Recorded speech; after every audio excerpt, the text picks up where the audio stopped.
नमस्कार, मैं हूं अंकुर और आप देख रहे हैं सत्यहिंदी.com। सत्य हिंदी का एंड्रॉयड ऐप डाउनलोड करने के लिए डिस्क्रिप्शन में जाइए, वहां पे एक लिंक दिया गया है, वहां से आप डाउनलोड कर सकते हैं। अब एक नजर डाल लेते हैं अब तक की खबरों पर। दिल्ली पुलिस और किसानों के बीच आज की बातचीत भी बेनतीजा रही। किसानों ने पुलिस से साफ कह दिया है कि अपनी tractor parade outer ring road से ही निकालेंगे। पुलिस ने उनको एक बाहरी रास्ता का सुझाव दिया। बैठक के बाद स्वराज अभियान के नेता योगेंद्र यादव ने कहा कि किसानों ने पुलिस के इस प्रस्ताव को नकार दिया है। उन्होंने कहा कि दिल्ली में ट्रैक्टर रैली शोभा ही बढ़ाएगी। बता दें, हरियाणा और पंजाब के गांव-गांव में ट्रैक्टर परेड के लिए तैयारियां चल रही हैं। पुलिस का कहना है कि इस रैली से देश की छवि खराब होगी। वो इस मुद्दे पर सुप्रीम कोर्ट भी गई थी, लेकिन कोर्ट ने कह दिया इसको लेकर फैसला पुलिस को ही करना है।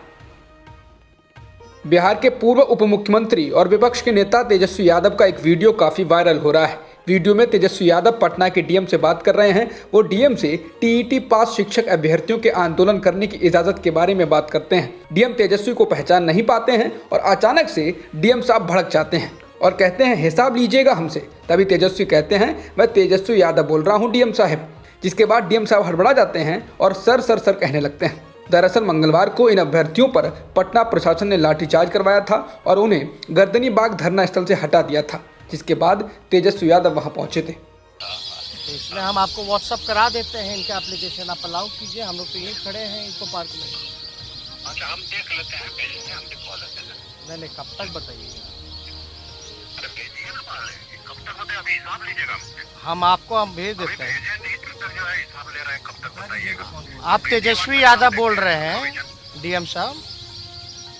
अच्छा सर।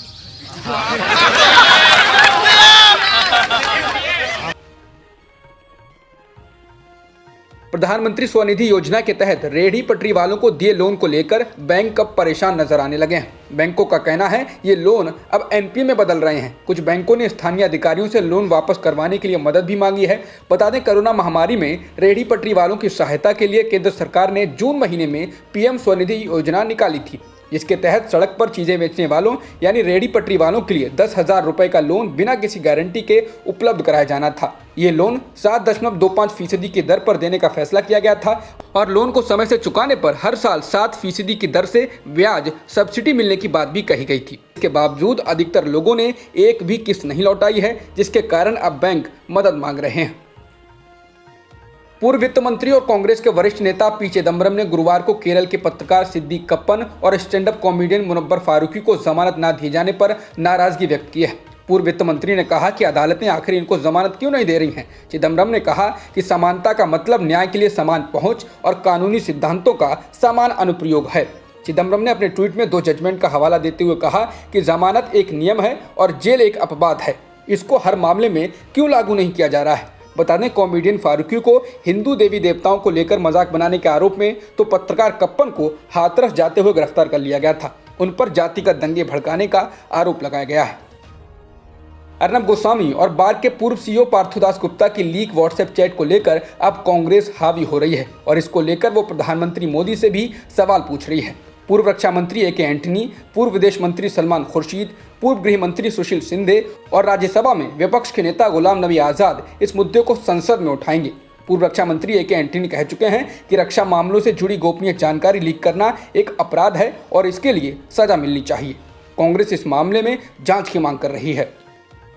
वेब सीरीज तांडव पर मचे बवाल के बीच अब दूसरी वेब सीरीज मिर्जापुर के निर्माता भी मुश्किल में फंसते नजर आ रहे हैं। मिर्जापुर को लेकर सुप्रीम कोर्ट में एक याचिका दायर की गई है, जिसमें कहा गया है कि इस सीरीज में उत्तर प्रदेश के मिर्जापुर की छवि को खराब किया गया है और जिले को बदनाम करने का आरोप लगाया गया है। जिसके बाद सुप्रीम कोर्ट ने इस सीरीज को बनाने वालों और अमेजॉन प्राइम को नोटिस जारी कर दिया है।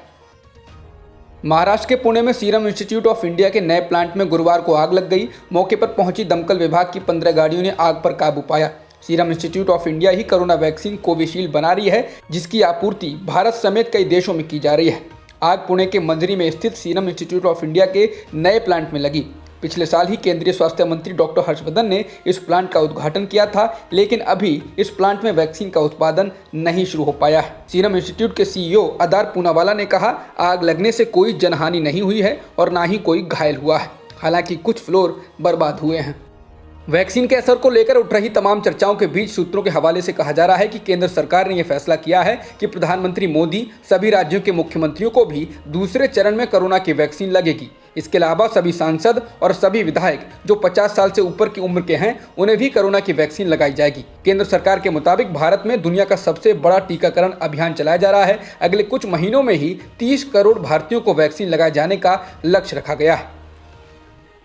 वैक्सीन को लेकर चल रहे अलग अलग कयासों के बीच केंद्रीय स्वास्थ्य मंत्री डॉक्टर हर्षवर्धन ने कहा है कि कोविड-19 का खात्मा करने में वैक्सीन ताबूत की आखिरी कील साबित होगी, लेकिन कुछ लोग इसके खिलाफ गलत प्रचार कर रहे हैं और इसके लिए दूसरों को प्रेरित कर रहे हैं। इसके कारण समाज के एक वर्ग में वैक्सीन को लेकर हिचक पैदा हुई है। बता दें, भारत बायोटेक की वैक्सीन को लेकर शुरू से ही विवाद रहा है। इसको लेकर कर्नाटक समेत कई जगहों के स्वास्थ्य कर्मियों ने भी कहा है कि उनको भारत बायोटेक की कोवैक्सीन न लगाई जाए बल्कि ऑक्सफोर्ड की वैक्सीन कोविशील्ड लगाई जाए।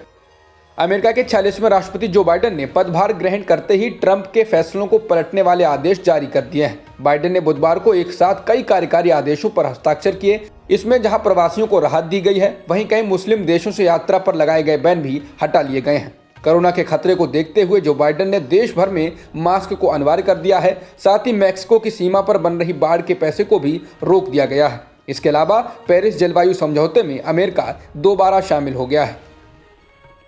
चीन द्वारा ट्रंप प्रशासन के लोगों पर प्रतिबंध लगाने के फैसले की अमेरिकी राष्ट्रपति जो बाइडेन की राष्ट्रीय सुरक्षा काउंसिल की प्रवक्ता एमिली हॉर्न ने भी निंदा की है।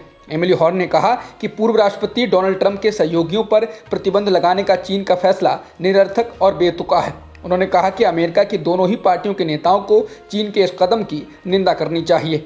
बता दें, जिस वक्त बाइडेन राष्ट्रपति पद की शपथ लेने वाले थे, उससे ठीक पहले चीन ने पूर्व विदेश मंत्री माइक पोम्पियो समेत 27 और लोगों पर प्रतिबंध की घोषणा कर दी। चीन का कहना है कि अमेरिका के कुछ चीन विरोधी राजनेता अपने स्वार्थी राजनीतिक हितों और पूर्वाग्रहों के कारण चीन के खिलाफ नफरत फैला रहे हैं।